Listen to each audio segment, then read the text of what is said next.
this is Editing Wayne, here just to give you a bit of context about this video, just because past me didn't bother filming an intro. So a year ago, I left my old job as an architectural technician. Working in a city generally made life feel so pointless. From the 2-hour commute, dealing with the commuters on the train, and the workload that just didn't really reflect my pay. This is going to sound cringe as hell, but I decided to follow my heart and give a career in tattooing a go. I've been told by my friends, "Oh, you're really good at art, why don't you give tattooing a go?" And I thought, how hard could it be? Little did I know how hard it was. So I rang up a few tattoo shops, but a lot of them were hesitant to take on someone during this period, as well as taking on someone with no tattoos.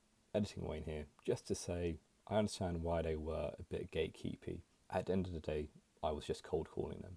I looked at their Instagram page, I liked their work, and I went from there.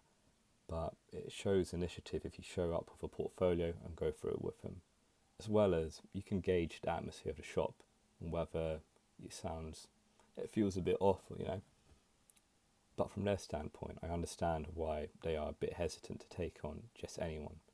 This market's already super saturated with artists already, with how accessible machines and knowledge is. And since they're teaching you their, bread and butter, which earns them cash, they kind of want to pass it down onto someone they know who's committed to the industry. Alright, enough yapping, back to the video. But eventually I managed to secure an interview with one. The manager at the shop, Frank, said to bring along any drawings I've done. So I brought along a few pieces I've done from my A-levels, watercolours and digital art, as well as some portraits I've done in the past.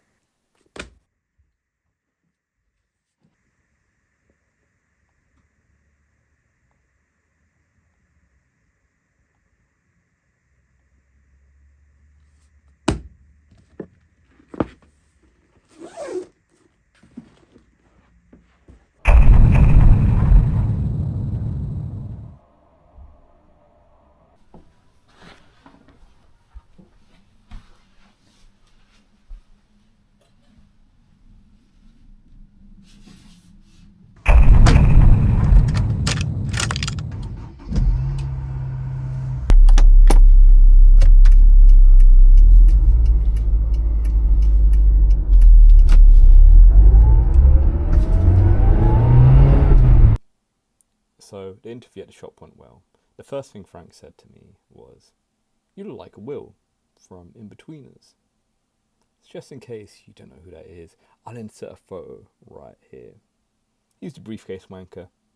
So Frank had a look at my work and could see I had a good foundation. I covered a few bases, script, a bit of portraits and a bit of watercolour. So he offered me an apprenticeship at the shop. I later found out that a few of the artists didn't think I would last a month at the shop. Well, I proved them wrong and lasted 7 months. I'm still grateful for Frank for seeing the potential in me and giving me that opportunity. You might be asking why take the apprenticeship route. So a few years ago I attempted to teach myself using YouTube, online forums and asking some local artists. I'll put some resources that I use down below. Using their advice I bought a machine, some needles and ink.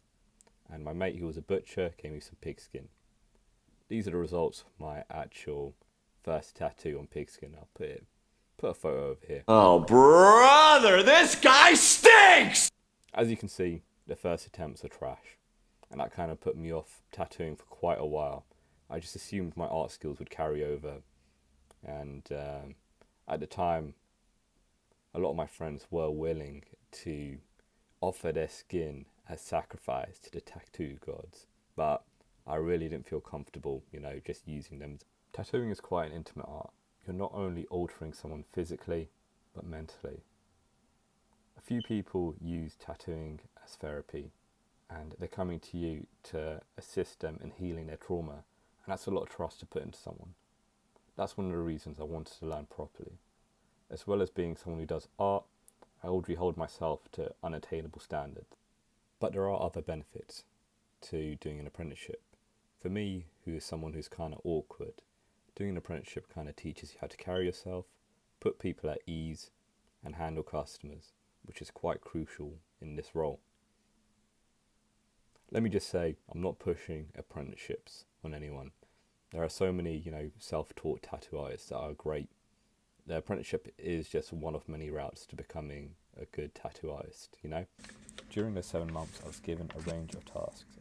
From studying specific tattoo artists who specialise in old school, Japanese and script, and replicating their work, to maintaining the shop, ensuring it was clean and all the stations were set up prior to tattoos, as well as managing clients and producing stencils for the artists, and dealing with the occasional crackhead once in a while.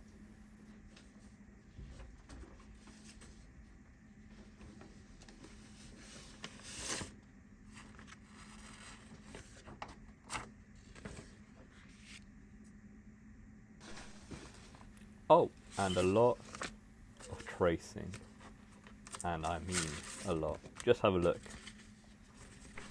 This was probably over the course of 3 months of my apprenticeship, 3 months of just tracing script, just to kind of get that hand movement down. Editing Wayne here, just to say, if you do like my work, feel free to drop me on follow on Instagram at Brands of Sacrifice. I'll be posting a few tattoos, sketches and my availability, and if you are looking for your next tattoo, feel free to drop me a message. I work out the North London area. To fund my apprenticeship, I've been selling my old stuff, so games, consoles and Lego. I realise these mean nothing to me. I don't need to hold on to the past or buy into nostalgia.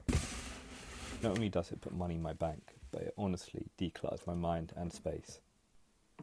It's genuinely crazy how much junk I've accumulated just from being sold in to feed your inner child, or buying stuff to fill that void, The main reason I can afford to do this apprenticeship for this long without getting paid is because my monthly outgoings are really low.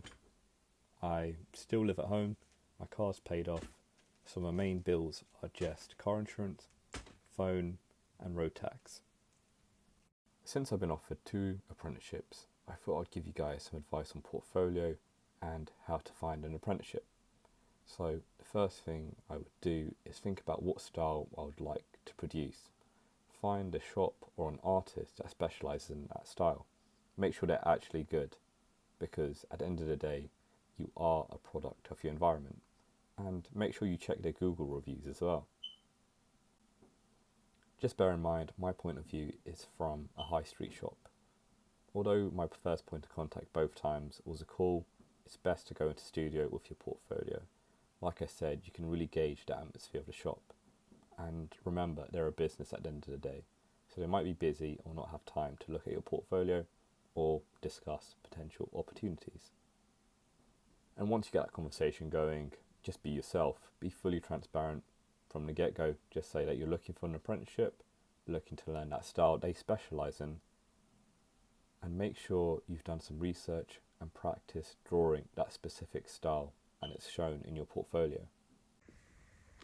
Here's my portfolio that got me my apprenticeship.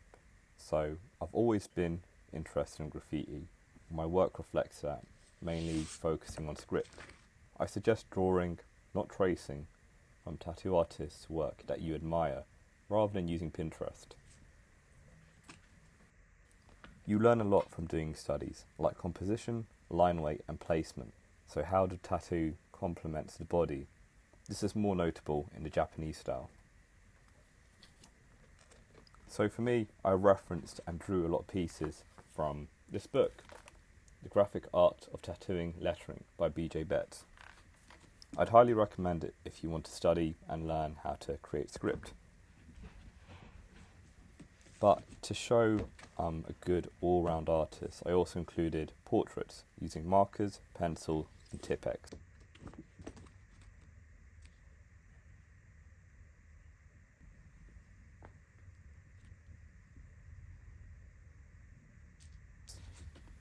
Illustrations using watercolour and biro, as well as digital pieces I've done using Procreate and Photoshop.